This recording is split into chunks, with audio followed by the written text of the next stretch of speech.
toughest question first. You want to just introduce yourself, your name, your position, and where you work? Karlo, proud to be the digital content manager for ESPN Los Angeles. There you go. All right. And so I met you at the summit in Los Angeles last year. Tell me kind of what's been happening at ESPN LA since then.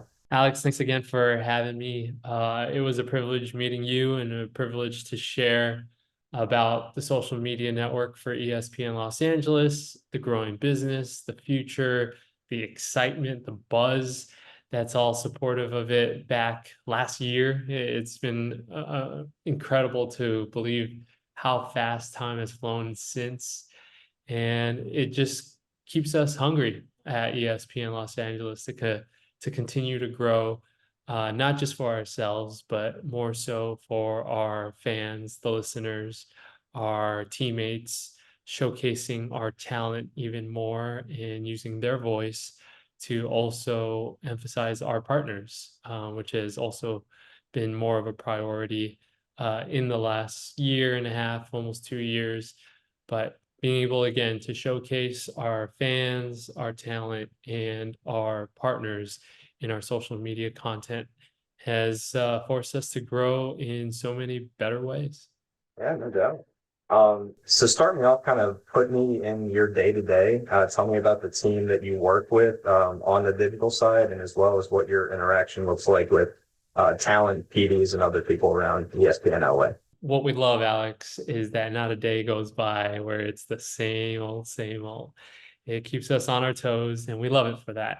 So going to the day, a lot of constant communication going between the digital team, which I'm proud to say I have a digital team. I know a lot of sports radio stations or just radio stations in general can't afford even just one person to be dedicated towards social media. I'm glad that because of Good Karma Brands and because of the load that we cover, the load that we of content that we provide, we are able to provide ourselves with some part-timers who are hungry to participate in producing digital content and finding ways to also create opportunities for themselves. And that communication also involves the content team and the sales marketing consultant team, which allows us to really be on the same page when it comes to creating content, having that same mindset, those same goals of who do we want to target our content to, being our fans, our partners, and our talent at ESPN Los Angeles. So a lot of constant communication and very unique days. But one thing we can always count on, especially in Los Angeles, is there's always going to be something to talk about. So taking pride in still being under the ESPN family, knowing that we are entertainment and sports and not just sports, because the sports alone covers Los Angeles airwaves and content, social media content already. But being able to provide content or even the casual sports fan who's looking just to be entertained and not the hardcore, maybe Lakers, Rams, Dodgers fan, and being able to provide that kind of content allows us to target different audiences and being step in step with each of our different teams inside the building allows us to be more efficient with that kind of content. Yeah, no doubt. So let's dive into platforms. What would you say the top three platforms are in terms of being a priority are for ESPN Los Angeles? I always love that question. I know that's something we really targeted last time at the BSM Summit. Instagram to me is such a great network to be able to engage with our fans. The engagement rate is so much higher on Instagram than other platforms for us. And because of that, we prioritize Instagram to be able to communicate directly with those who are consuming our content. YouTube is also up there. I would rank that as like a 1A, 1B, not even a 1 and 2. YouTube, we prioritize as a platform to live stream our 9 hours of daily programming on a regular day, I mean, minus Laker preamps and other play-by-play preamps. But for to be able to grow in a society now that is very hands-on, on demand, and wants everything in the palm of their hand, we've shown using YouTube, using Twitch, primarily YouTube, but YouTube, Twitch, Facebook, and X have all been platforms for us to stream and simulcast our radio shows. So we are able to surprise our fans, our listeners, and even our partners and show them that, hey, ESPN Los Angeles is no longer just a radio dial, a station on your radio dial inside your car. You're able to stay connected with us no matter where you are, on your phone, on your computer. And it was awesome to be able to see an example of that new kind of engagement and relationship with our fans and our partners at an event earlier this week, Alex. I wish you were able to be there and see it. We were at a Ralph's parking lot, and we had a huge line, not just to see Lakers legends, but to take pictures with our hosts, our producers, even the hosts or producers that are behind the scenes, because they're now familiar with them because they get to see them on the YouTube stream and the social media stream on a regular basis. So again, that added relationship and connection with our fans is provided by YouTube. And then we look at Facebook as another huge tool to connect with our fans, not just thinking about our local market in ESPN Los Angeles, but with our largest following being on that platform at 500,000 plus followers, it allows us to connect to Laker fans worldwide and have that kind of engagement. So we are now expanding our audience beyond just that local audience that we always think of in traditional radio with Nielsen ratings and who we're talking to. Now we're talking to an audience that is worldwide. Yeah. And so you mentioned it with, Facebook, X, Twitch, YouTube. Why is it important to be on not just live streaming on your primary channel, but every channel possible, really? We cater to our audience. Our audience doesn't have platforms or maybe their own channels on every platform. So we're basically making it as easy as possible for our audience to access us. If you, for some reason, are at that moment, and you may have a page on every platform, but maybe at that moment you're connecting with us via X. Well, we want you to be one tap away from following us and being able to communicate with us on X. If you are on Facebook at that moment, same thing on Facebook. If you happen to be on Twitch, same thing. YouTube, our primary live streaming audience. Again, we just want to make it as easy as possible by being on as many platforms as possible. And that allows our growth. And again, maybe the biggest Facebook user may not be the biggest fan of X, and we all know reasons why there's not a lot of people who are fans of X. I think you too, Alex. Funny Based reasons. on, but again, we're just finding ways again to connect with any audience that is out there. Yeah. So tell me about sort of growth strategies that you go through at ESPN LA. We let our content do a lot of the talking, and by doing that, it shows that our audience is willing to engage with it, and they show that they're hungry for more. And we want to be able to follow the numbers, study the analytics, know what is working and what is not, and grow from there. And by seeing what is working, we want to cater to that audience and be able to provide them more of that content. Even what we've seen on the social media stream, because we are consistent with the content that we are providing, people know they can go on YouTube, they can go on any of our social media platforms and be able to get content from us on a regular basis shows that we are a reliable source for them. And knowing that, hey, after a football weekend, we're fortunate to have these football reaction Mondays with a partner attached to it. Partners proud to see that, hey, we are turned to as a top source because we are there. We are there for our audience no matter what happens. Rams win, Rams lose, Lakers win, Lakers lose. They know who to turn to, who to react to, and it establishes that kind of a relationship between our hosts and our fans. And like I said, partners being attached to it, they're able to see that they're able to be actually part of that relationship too. Yeah, so tell me a little bit about those brand partnerships and how you've been able to actually make social media into a sort of revenue driver for the station. It's been an incredible year on that.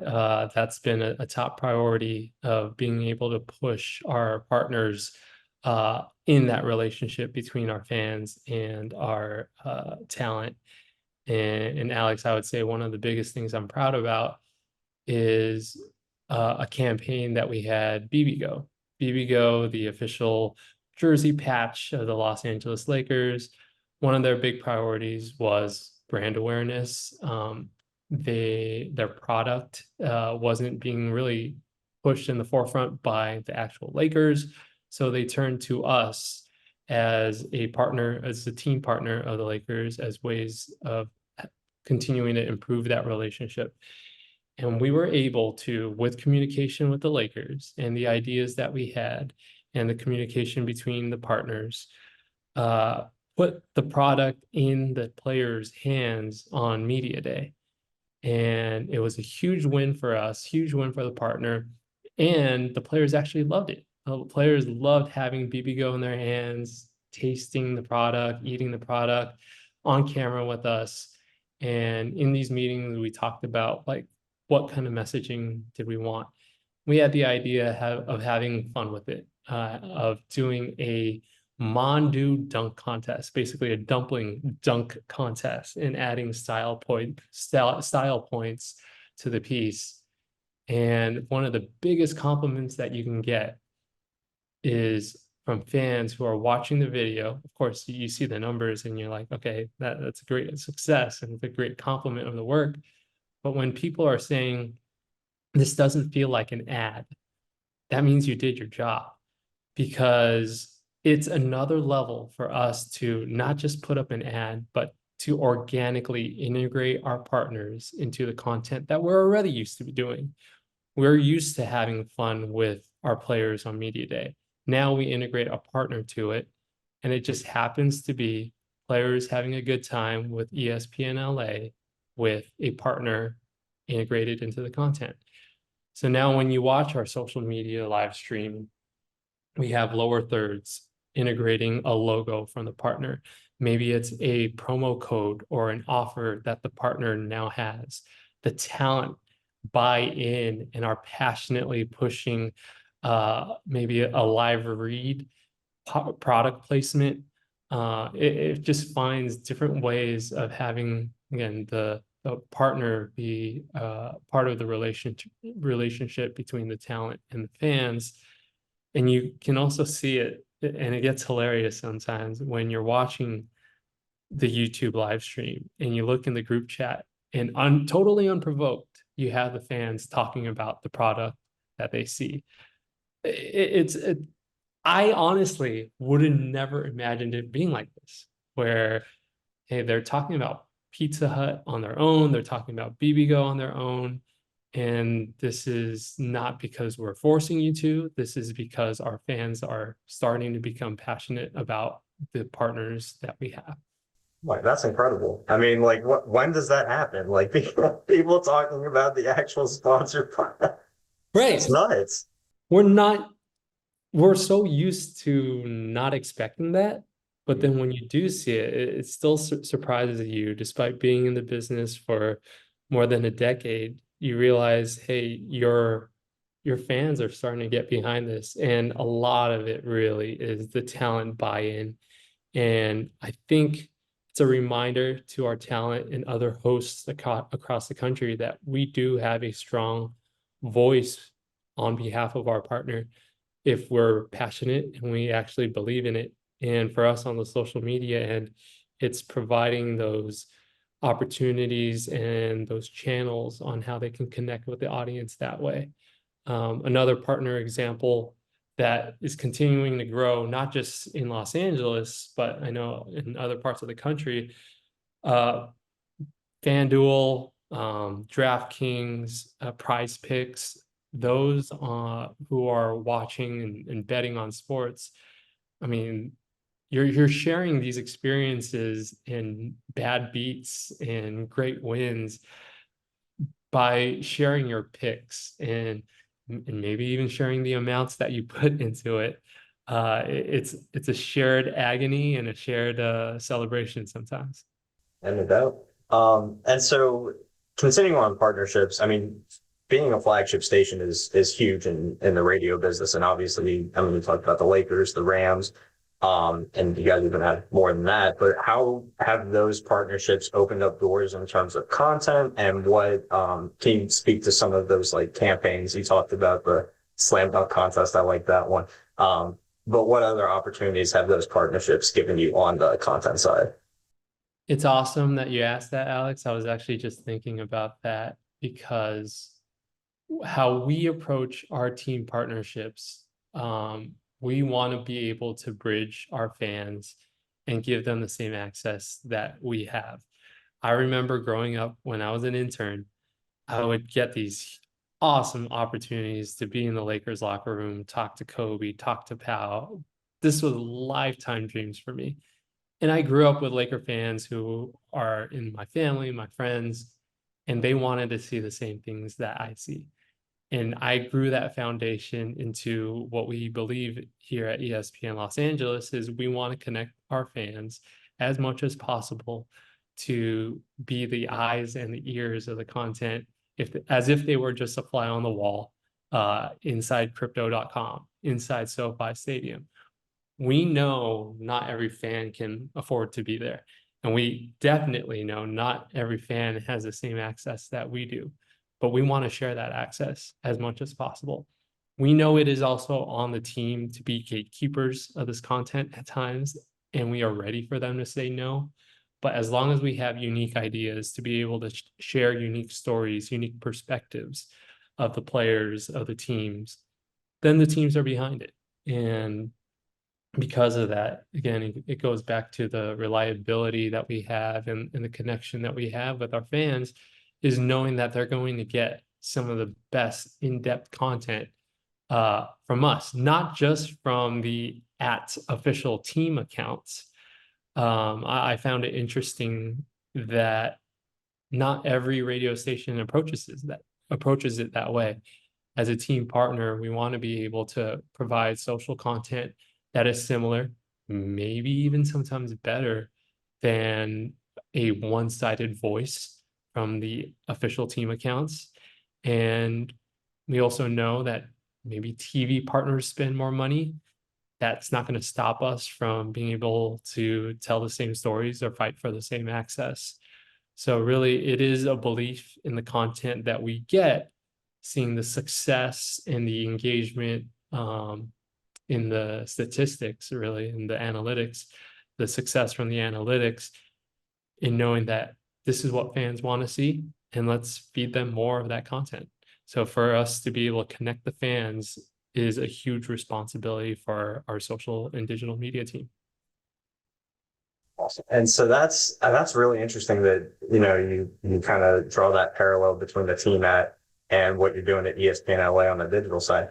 Because I feel like in today's social scape, like creativity needs to be king. And like these team accounts aren't just kind of the milk toast accounts that they used to be. Like creativity is really rising to the top. So do you feel like there's a sort of competition there that you have to continue to up the game because the team accounts are doing that, especially on things like TikTok and platforms that are hyper creative? Yeah, I'm glad that you highlight TikTok as an example. I mean, with the emergence of TikTok, writing algorithms, trying to figure out what works now, what doesn't work. It could be as simple as one little hashtag that sets your video off above all the others, but it really is a constant competition. And I think that's the sickness of our job also. Um, I tell a lot to our team, where again, we closely evaluate our work and see what works and what doesn't. If it works, great. Now, how can we build on it? And that's where the challenge is. How can we continue to challenge ourselves to be better than the last post? We do not want to resort to doing the same thing that we did yesterday, the same thing that we did last week, last month, last year. And again, going back to our sales partners, that echoes the same sentiment. We do not want to do just the same thing that we did last year, whether it worked or maybe even if it didn't work and they still want to do it. But we look at this team partner content as ways of continuing to add our voice, whether it's, again, being able to have a team, a diverse, a diversity in voices, a diversity in thoughts, where one little seed of an idea continues to grow from the input from the rest of the team is critical to me. And I think being able to have an input on trying to find ways to be better is not just on me as a manager, but on everybody from top to bottom. So obviously, I mean, you were talking about measuring what works and what doesn't. Obviously, social gives you a ton of data points to work with. What do you feel like the biggest social and digital KPIs are for you? It's definitely got to be engagement. I mentioned it before. Impressions are nice, and I know a lot of partners measure their success is impressions. And to be honest, good karma brands, they measure their success with followers. I love having the largest sports radio social media following in the country. It's something I'm proud about.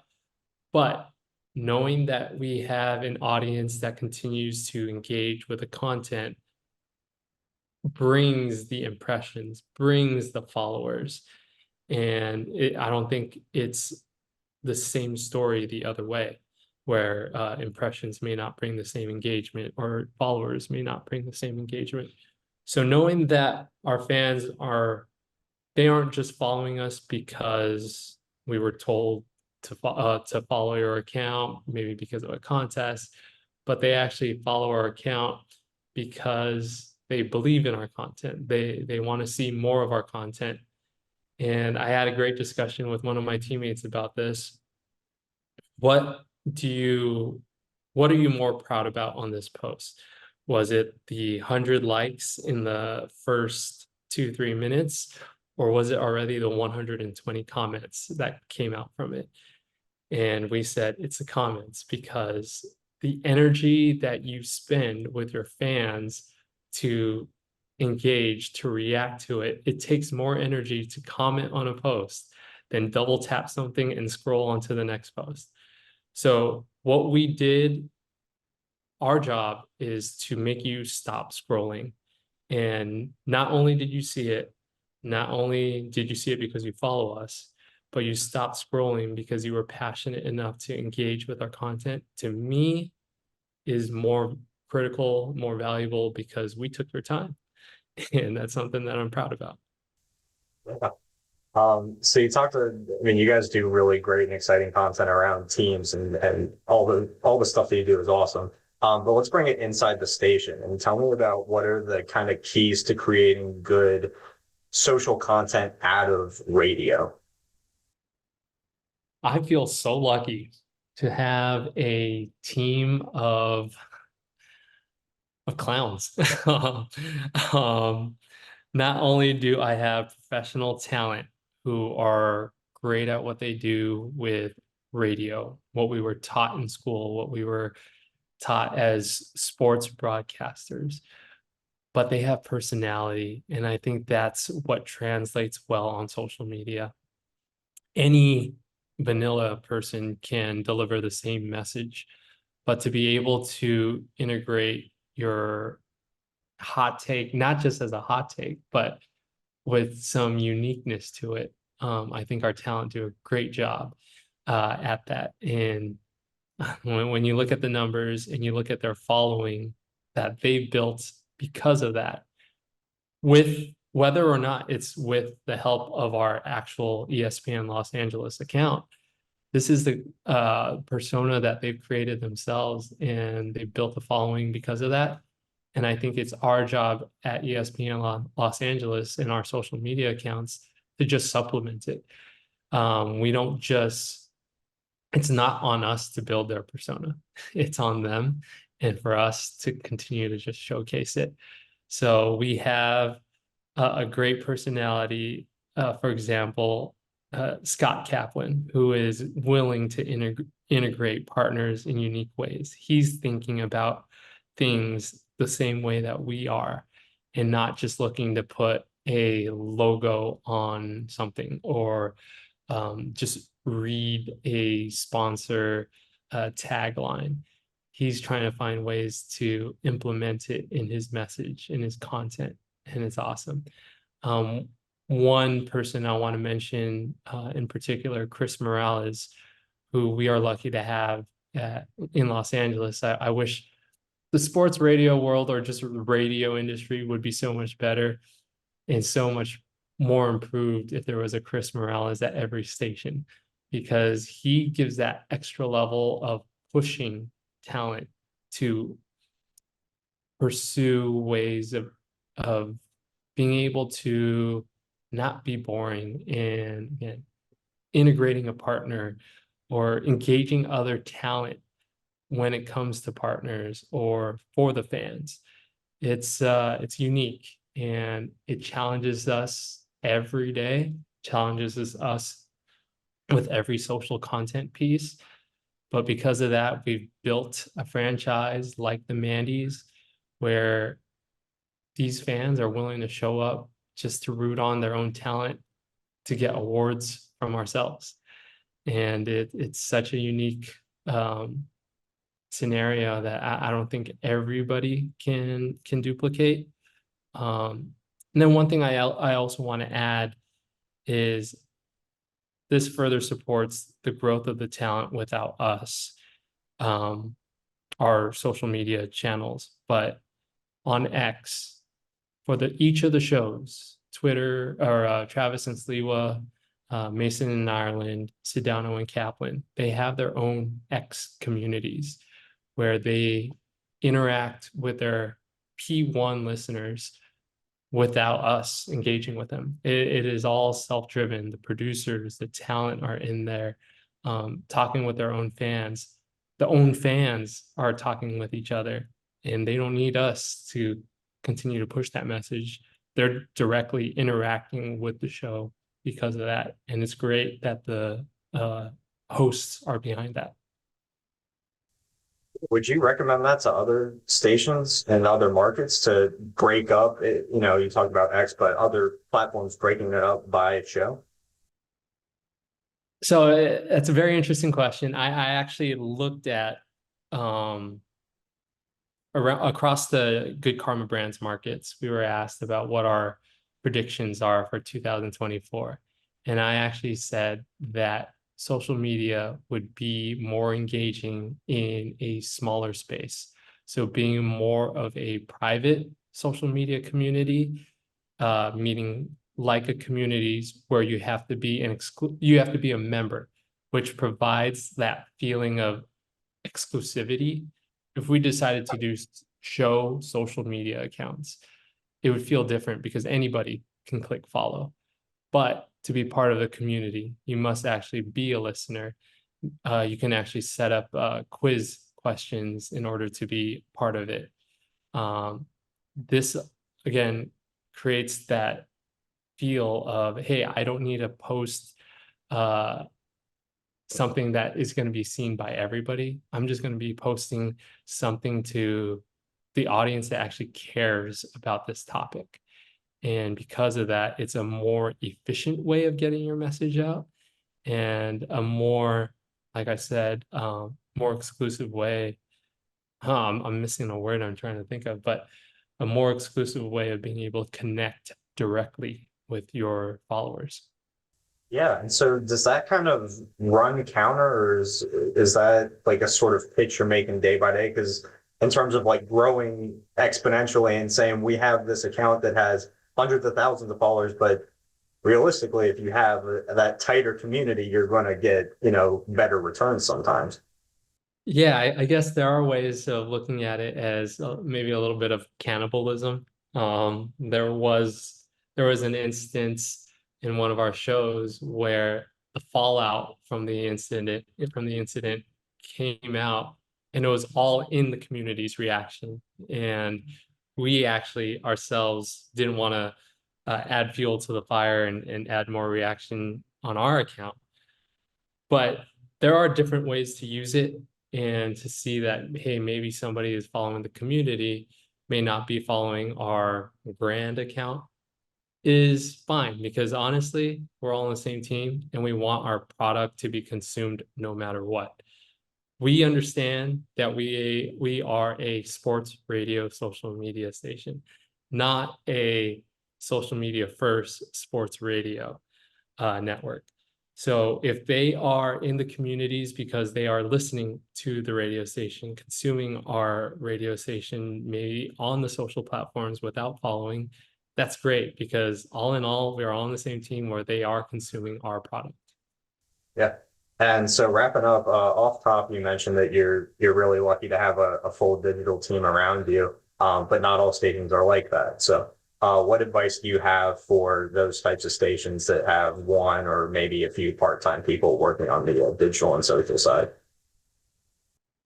I'm willing to bet that there are, especially for stations who have not found anybody to do it, I'm willing to bet that there is actually at least one person who is interested in starting a social media page for the station.